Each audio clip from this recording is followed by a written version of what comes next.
বৃষ্টি ভেজা বিকেলে আমি আর বরমশাই দুজনে মিলে বারান্দাতে বসে বসে বৃষ্টিটা উপভোগ করছিলাম। এমন সময় বরমশাই বলে বসলো, মুখরোচক কিছু হলে যেন জাস্ট জমে যেত।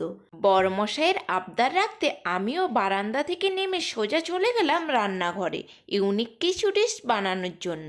মাত্র 15 মিনিটে ভিতরে পুরভরা বাইরে কুড়মুড়ে দেখতে অসাধারণ একটা ডিশ বানিয়ে নিয়ে যখন বরমশাইকে দিলাম, তখন বরমশাই দেখার পর তো আমার ওপর পুরো ফিদা হয়ে গিয়েছে। একদম ইউনিক একটা রেসিপি, দেখতে যেমন সুন্দর, খেতেও অসম্ভব মজাদার হয়। বাড়িতে অবশ্যই একবার ট্রাই করবেন। এই রেসিপিটির নাম কি দিলে ঠিক হবে সবাই মিলে কমেন্ট বক্সে কমেন্ট করে জানাবে। ভালো লেগে থাকলে একটি সাবস্ক্রাইব করে রাখবেন আরও এইরকম নতুন নতুন ইউনিক রেসিপি পেতে। রেসিপিটি তৈরি করতে আমি এখানে দুটো বড় সাইজের আলু নিয়েছিলাম। আলু আর ডিমগুলো সেদ্ধ করা ছিল। আলু আর ডিমটাকে এইভাবে একটা গ্রেটারের সাহায্যে গ্রেট করে নিতে হবে। দেখো, আমি 15 মিনিটের মধ্যে এটা করেছিলাম বলে আলু আর ডিমটা একটু গরম ছিল, তাই গ্রেট করতে একটু অসুবিধে হচ্ছিল। আলু আর ডিমটা আমার সম্পূর্ণ গ্রেট করা হয়ে গিয়েছে। এরপর একে একে দিয়ে দেব দুটো বড় সাইজের পেঁয়াজকে এইভাবে ছোট করে কেটে রেখেছিলাম সেইটা। আর দিয়ে দিচ্ছি একটা গোটা টমেটোর কুচনো। আর দিয়ে দিচ্ছি দুটো লঙ্কা কুচনো। লঙ্কাটা আপনারা নিজেদের মতন ব্যবহার করে নেবেন। দিয়ে দিচ্ছি 2 চামচ গ্রেট করা আদা, 1 চামচ গ্রেট করা রসুন আর ধনিয়া পাতা কুচি।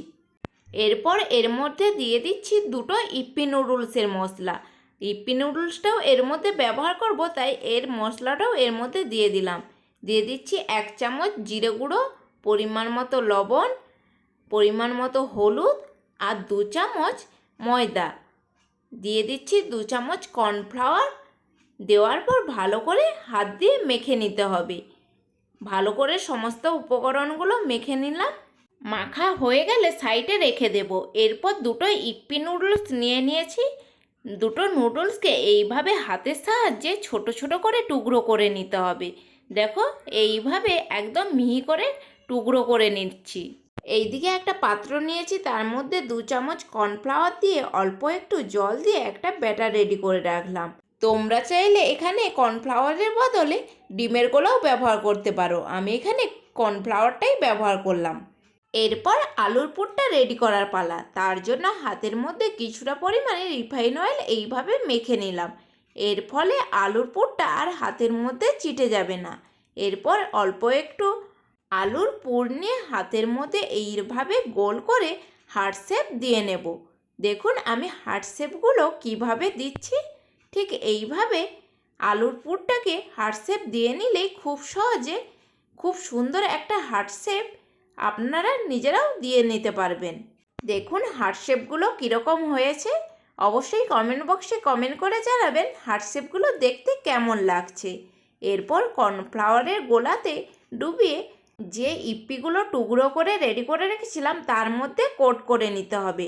হালকা হাতে এইভাবে চেপে চেপে উল্টে পাল্টে এটাকে ভালো করে কোট করে নিতে হবে। যত ভালো করে কোট করবে বাইটটা তত কুড়মুড়ে খেতে লাগবে। সবগুলো এইভাবে একই রকমভাবে তৈরি করে নিতে হবে। এরপর গ্যাসের ওপর একটা কড়াই বসিয়ে কড়াইয়ের মধ্যে পর্যাপ্ত পরিমাণে রিফাইন অয়েল গরম করে নিলাম। গ্যাসের ফ্লেম মিডিয়াম টু লো ফ্লেমে রেখে উল্টে পাল্টে লাল করে ভেজে নেব। বেশি হাই ফ্লেমে ভাজতে গেলে তখন বাইটটা লাল হয়ে ভাজা হয়ে যাবে, কিন্তু ভেতরটা কাঁচা রয়ে যাবে, তখন খেতে ভালো লাগবে না। তাই মিডিয়াম টু লোতেই রেখে এটাকে ভাজার চেষ্টা করবেন। একইভাবে সবগুলো ভেজে নিলেই রেডি হয়ে যাবে কুড়মুড়ে একটা ইউনিক রেসিপি। রেসিপিটি অবশ্যই একবার বাড়িতে ট্রাই করবেন। ভালো লেগে থাকলে কমেন্ট বক্সে কমেন্ট করে জানাবেন রেসিপিটি কেমন হয়েছে। আবারও দেখা হচ্ছে নতুন কোনো রেসিপির সাথে।